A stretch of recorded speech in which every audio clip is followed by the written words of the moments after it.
Well, greetings to the brightest audience in America. We are traveling down this path of the hydroplate controversy, and I'll show you how to get these documents. We just finished up Pastor Lee sending a whole bunch of documents to Answers in Genesis, and that guy responded by saying, I'll give these to our lawyers.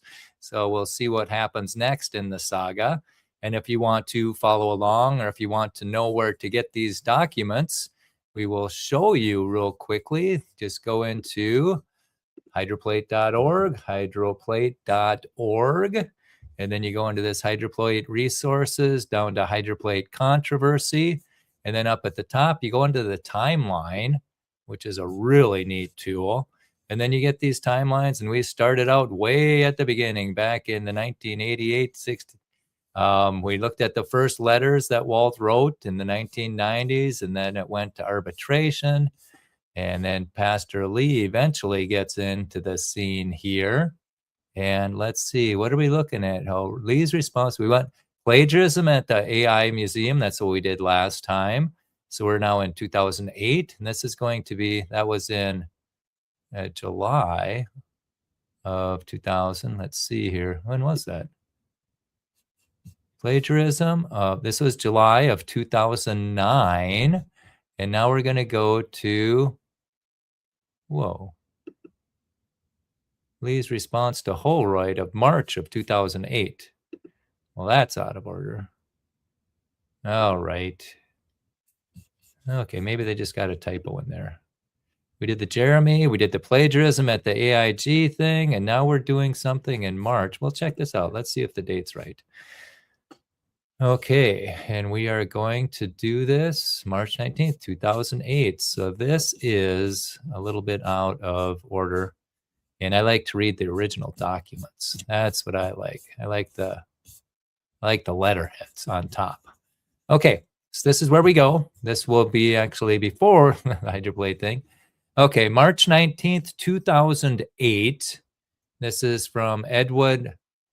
No, this is two. This is from Pastor Lee, Calvary Church, to Edmund Holroyd. Dear Dr. Holroyd, I want to thank you for taking time to respond to my letter March 14th, 2008, which was sent to AIG with a copy of you since you were mentioned in the letter. I have interspersed my comments below and indented from your original. Dear Pastor Lee, this is now Dr. Holroyd replying to Pastor Lee. This is to acknowledge the receipt of the letter that you sent to AIG and others. I have skimmed all of it and in particularly reviewed those portions referring to my contributions. The summary of my work appears to be correct, though I do not remember the particular elevations. For those who do not know it, here are my memories from more than 20 years ago. I'm glad to hear that my letter, okay, then Pastor Lee says, I'm glad to hear that my letter is factual about your contribution. This was the major reason for sending it to you. I would love to hear any additional comments you may have if and when you have the time and desire to carefully read it. My March 14th letter and the associated links. Holroyd. I was the first to outline a possible lake upstream of Grand Lake Canyon, preceding both Dr. Austin and Brown. To which Pastor Lee says, Dr. Brown and I and everyone who carefully reads the correspondence history will agree with you that you preceded Brown with your unpublished lake. Brown was not aware of your work before he published his two lakes and only became aware of your work and of you and your work when Austin presented your lake as his own in order to plagiarize Brown's breach point elevation and Grand Lake name. Brown's discovery of the breach point at the north end of the Marble Canyon was one of the smoking guns that showed Brown how the Grand Canyon formed. I do not agree with you that you preceded Austin's lake because the facts as I know them show that Austin had no lake. He used yours until he plagiarized Brown's. The fact that you preceded Brown is made clear in my letter. Dr. Brown acknowledges that you independently came up with your unnamed lake using an entirely different approach than his. You also acknowledged in writing at the International Conference on Creationism. Let's take a peek at that. There it is. You can check it out on your own. But he says, that Brown independently came up with his lake at 5,700 feet, which Brown called Grand Lake. Brown discovered Grand Lake by looking for an explanation for how the Grand Canyon was formed. He was the first to discover and explain the breach point elevation and how the breach formed Marble Canyon, undercut Hopi Lake, and with the combined water of those two lakes, created Grand Canyon and the Kaibab Upward in a matter of weeks. Perhaps because you have been affected by Austin's plagiarism, you are unaware of Dr. Brown's explanation and mistakenly said in your paper in the July 1994 ICE conference that Austin is the one who summarized the catastrophic breaching of the lakes to create the Grand Canyon. The facts as I know them are that Austin did not summarize his hypothesis. He plagiarized Brown's to the extent that he could. To this day, Austin does not have a working breach dam hypothesis. He did not and has not explained how the breach could form the Grand Canyon.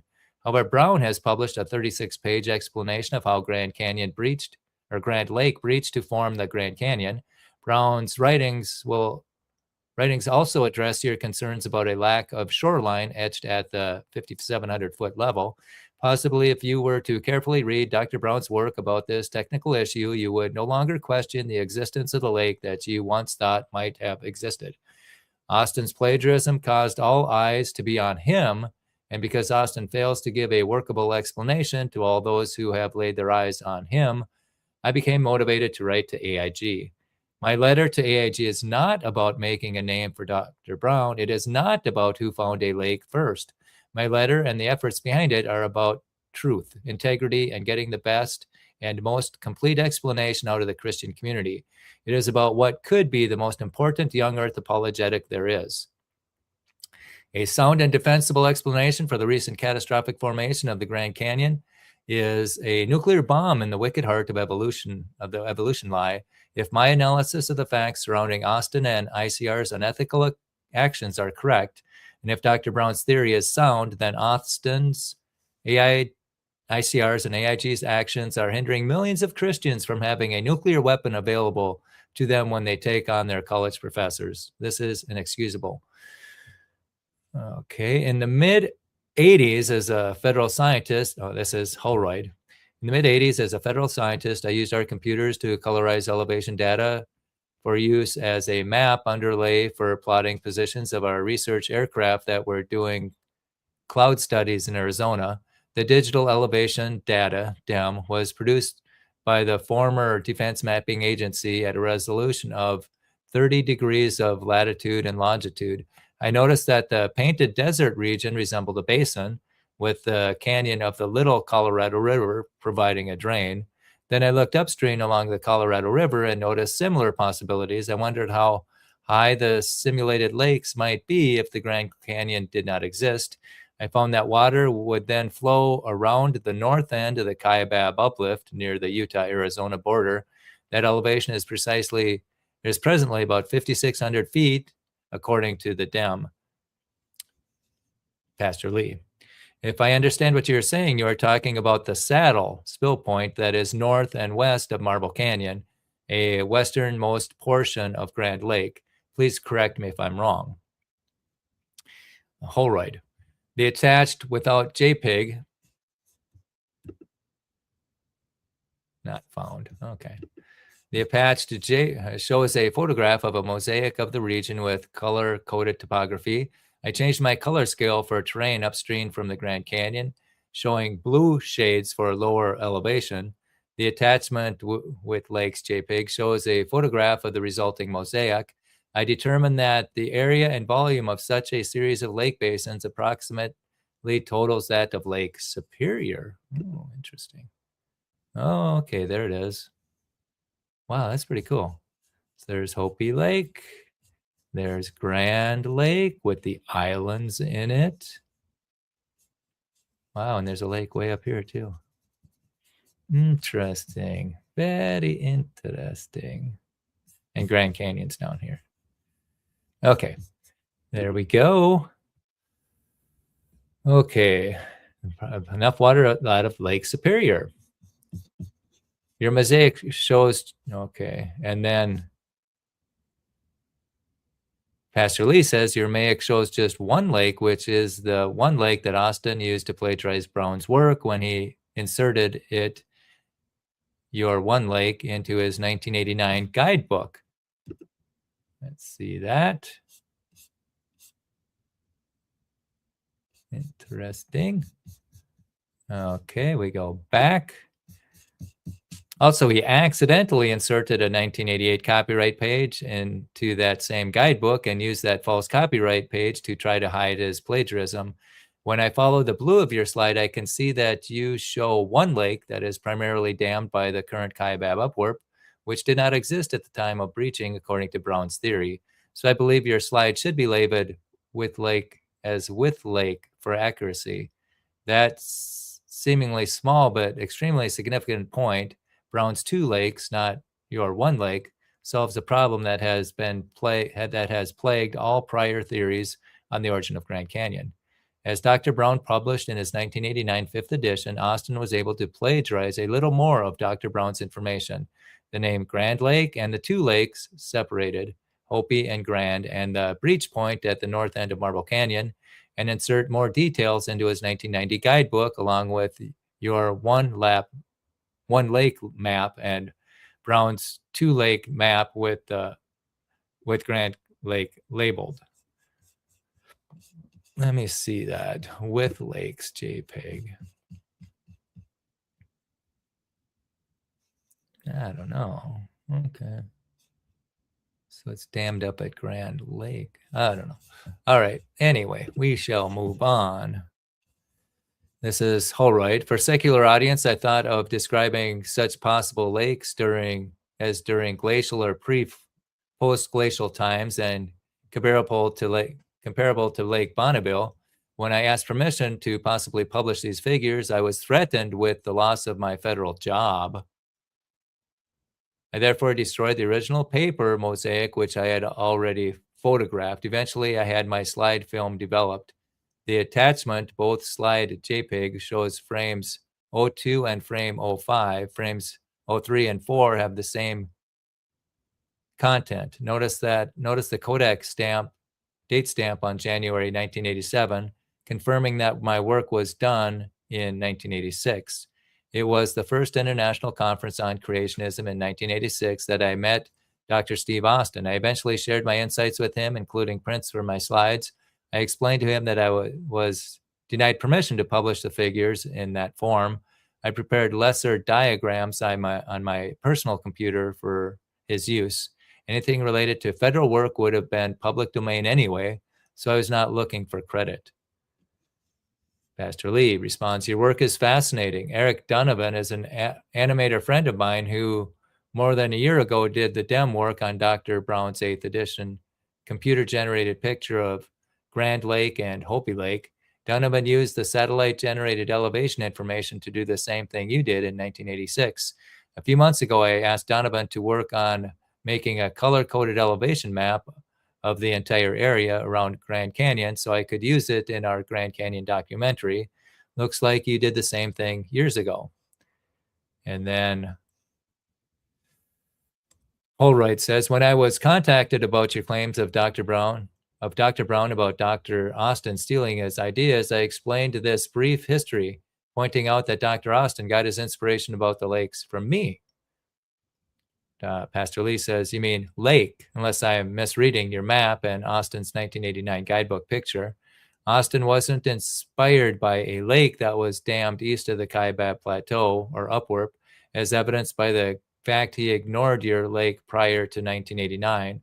Austin was inspired by Dr. Brown's work when Austin heard that Brown was stating that he knew where the lake breached, resulting in the formation of the Grand Canyon. Unless I'm mistaken, you never talked of a breach location or a breach explanation for the formation of Grand Canyon. A lake is just a lake. A canyon is just a canyon. I feel a song coming. Scientific inspiration comes from putting those two together in a way that also explains 24 otherwise strange features on the ground, such as barbed canyons, slot canyons, volcanism, Nankoweap Canyon, missing talus, arching, Grand Canyon Caverns, Petrified Forest National Park, Shinuma Sonoma Altar, Canyon de Shale, Monument Valley, Tip Layers, the Goosenecks, the Great Denudation, Potholes, and the Inner Gorge. Austin didn't and hasn't provide evidence, force, energy, and mechanisms to explain these features. Brown's published work does, and this is the reason for my letter. And Holroyd says, at the time I had already loaned slide frames 03 and 4 to Dr. Gentry. I pointed out to Dr. Brown that Dr. Gentry could independently verify the date stamp on my slides, showing that I preceded both Dr. Brown and Dr. Austin. I tried to stay out of any other discourse between Dr. Brown and Dr. Austin because I had no other knowledge about what Dr. Austin was doing. And Pastor Lee says, again, as Brown has always acknowledged since he first heard your name, you preceded Brown with a lake. Austin never had a lake, so you didn't precede Austin. You gave your lake to Austin, who didn't know what to do with it until Brown started lecturing on his discoveries. For the sake of extreme clarity, this issue is not about the lake. Holroyd. I became annoyed by the persistence of the accusations of Dr. Brown and was glad when the case was supposedly settled. Lee. Pastor Lee. It would have been settled if Morris and Austin had not broken their contractual agreement that they signed following the mediation. Holroyd. I let the incident fade from my memory. I discovered a few years ago that Dr. Brown's memory does not fade, and he reminded me of my previous annoyance about his tactics. And Pastor Lee writes, you mentioned above that you only skimmed my letter, therefore I'll cut you some slack here. Had you read my letter carefully, you would have seen that the records show Austin plagiarized Dr. Brown's work. Dr. Brown ignored this for years. Austin then accused Brown of plagiarizing Austin, a lie. Brown then biblically and privately, Matthew 18, asked Austin and Morris to stop the false statements and correct the errors. They refused. Then Austin claimed priority based on a false copyright date, which he later claimed was an accident. When that didn't work, he said that an older, obscure document of his contained his explanation for the Grand Canyon, but that document, which he provided, did not contain anything remotely resembling an explanation. Finally, Austin refused to comply with the mediation board's ruling, failing to provide the number of books that remained and put more false information in the 1994 edition of his book.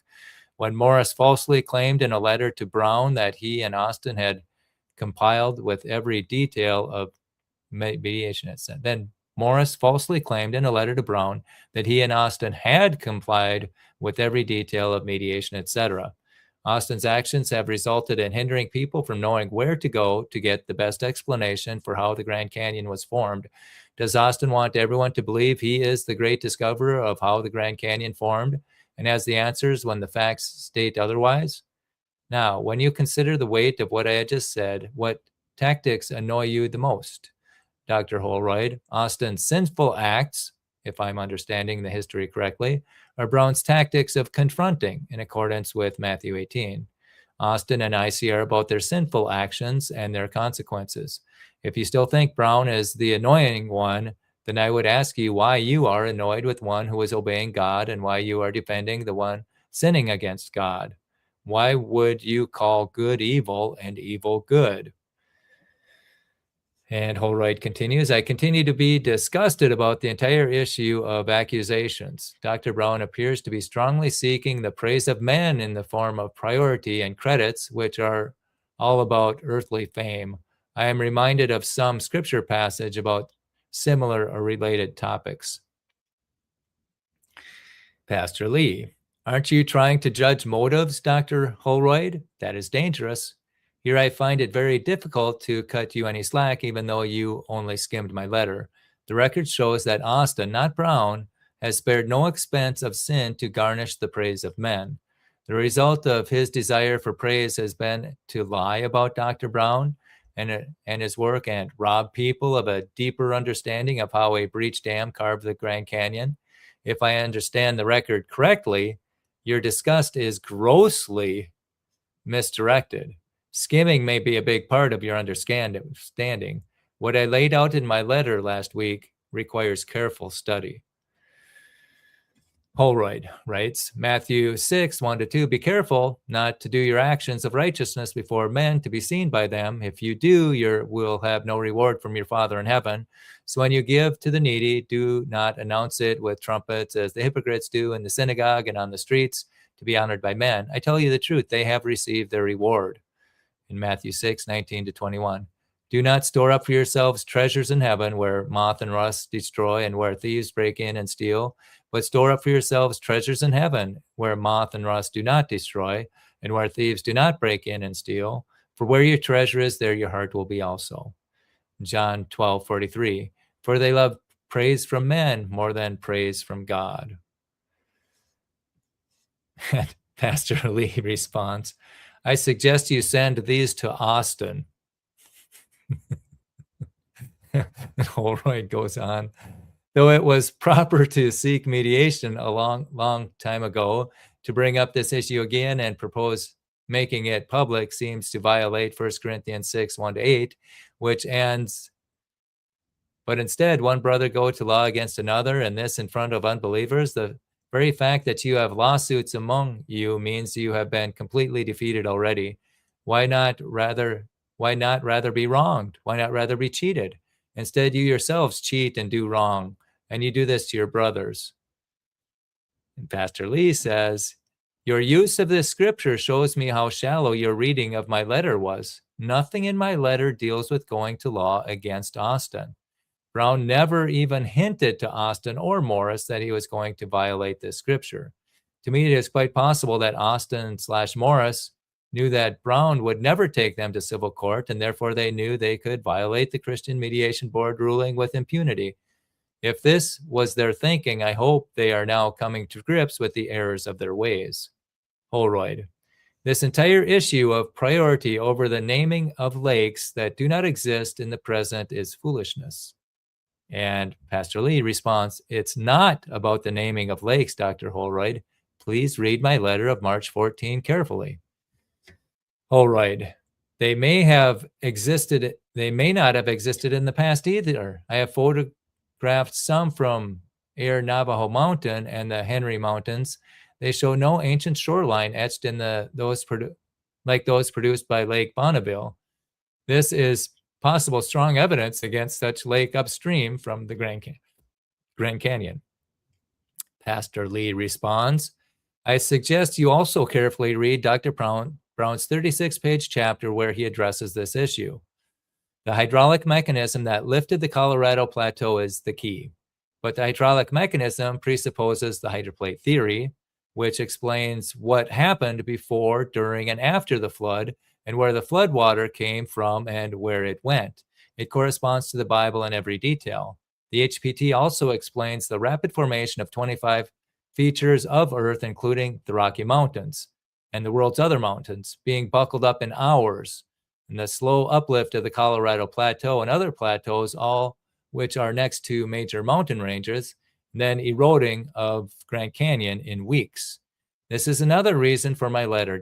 Austin's and ICR's actions have not only blocked people from the best explanation for the Grand Canyon, but they have also hindered people from hearing the only biblically and scientifically sound explanation for the global flood of Noah. I find it disgusting that Austin and ICR will publicly slander Dr. Brown's work with statements like, his ideas look very impressive to someone not trained, but believe me, they are utterly laughable to one who has any training in geoscience. While Austin had plagiarized Dr. Brown's major discoveries about the Grand Canyon, Dr. Holroyd, please tell me this disgusts you too. Public slander, this must be the letter. Yep, to Jeremy. Yep, that's in there. Yep, we read that one already. The elevations are not that, Holroyd says, the elevations are not that critical either. Pastor Lee says, I agree, and Brown agrees. Brown's elevation being slightly different than yours is not the issue. However, the fact that Austin used Brown's elevation instead of yours, providing compelling evidence that Austin plagiarized Brown's work, despite his pathetic song and dance excuse about how he changed your 1,700 meters to 5,700 feet. Following mediation, Austin then renames the lake and changes the elevation to 5,800 feet. Plagiarizing, not lake elevation, is the issue. When it keeps people from the best information, including understanding the flood of Noah and the remarkable accuracy of Genesis 1 to 11. His pathetic song and dance. Yeah, I think we read this one too. Yeah. Anyhow, the weight of Lake Bonneville depressed the center of the region. Oh, this is Holroyd writing. The weight of Lake Bonneville depressed the center of the region such that present elevations of the ancient shoreline are at a variety of heights above the present Great Salt Lake. Any use of the modern dam for shoreline positions for massive lakes in the past cannot be accurate. Pastor Lee says, I totally agree with you. Holroyd goes on, your attachments bring up the topic about how could water breach the Kaibab uplift anyway. Dr. Austin suggested that I pay attention to the cave system in the red wall and Mauve limestone layers. From the geological maps, I saw numerous breccia pipes and collapse structures related to such caves. The Park Service did not want actual cave locations to be made common public knowledge. As I examined my dam data, I noticed that the western shore of the proposed lake would approximately match the top of the limestone layers. That means what water could possibly be piped through the limestone, providing channels for an eventual catastrophic collapse through which the Colorado River now passes. I never published such research. I worried about the shallow average gradient of flows across so many horizontal miles of strata. Pastor Lee says, your worries were justified, and you were wise not to publish your thoughts about how water could breach the Kaibab uplift.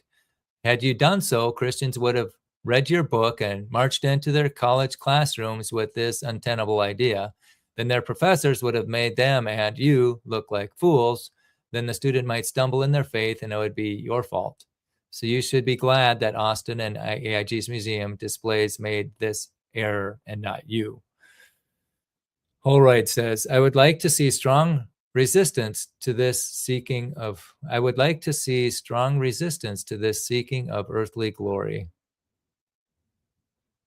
see strong resistance of this seeking of earthly glory. And Pastor Lee responds, I don't care, nor does Dr. Brown, who gets the credit for the canyon formation idea. I do care that the information is incorrect and complete. No, wait, I do care that the information is correct and complete. We all should resist seeking earthly glory. We all should also seek the truth, especially when the truth could help countless people better understand the flood, our Lord's awesome power, and the accuracy of his word.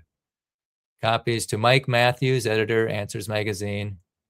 Institute of Creation Research, Steve Austin, John Morris, Henry Morris, the third, Larry Vardaman, Bruce Ward, Mark Rashi, the formerly worked at ICR, Peter Robinson, Associate Director of Assistant Professor of Law at Pepperdine, and Rob Yardley. There you have it. All right, so that's Holroyd's response to Pastor Lee. And then he sent that thing to, let's see, yeah, what's next? Holroyd's work of Pastor Lee. Let's take a peek at where we're at. Okay, that's probably a good space. Let's see what's coming up.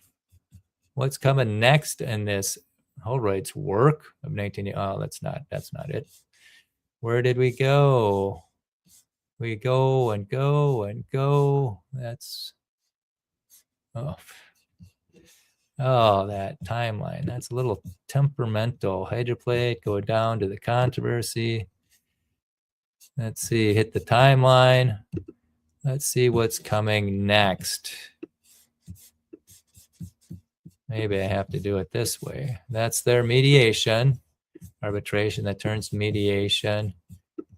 And this is where Pastor Lee jumps into the fray. This is where we might be right now. Plagiarism and Lee's response to Holroyd. Yeah, which dot is this? That's that dot. That is March 19th, 2008. What's this one? Plagiarism at July. Okay, all right. Okay, Lee's response. We've already done the plagiarism one. What's this? ICR to Lee. And that's a quick one. We'll read this one and then we'll move on to the next one. Okay. ICR's response to Lee. Okay. Here we go. This is from ICR, Institute for Creation Research, September 22nd, 2008.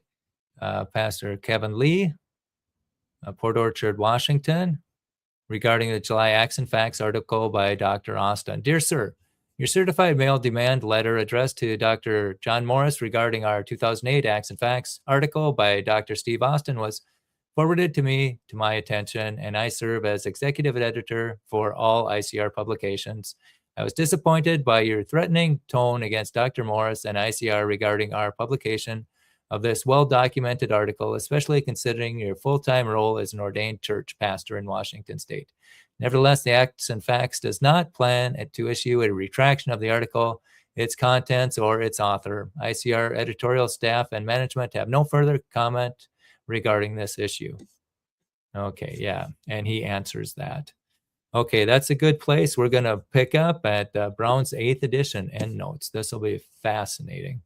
All right, so let's turn it off there. Let's, all right, we are going to, let's see. Yeah, so that's what we did. We got Ed Holroyd's response to Pastor Kevin Lee, and that was quite interesting. And the saga continues.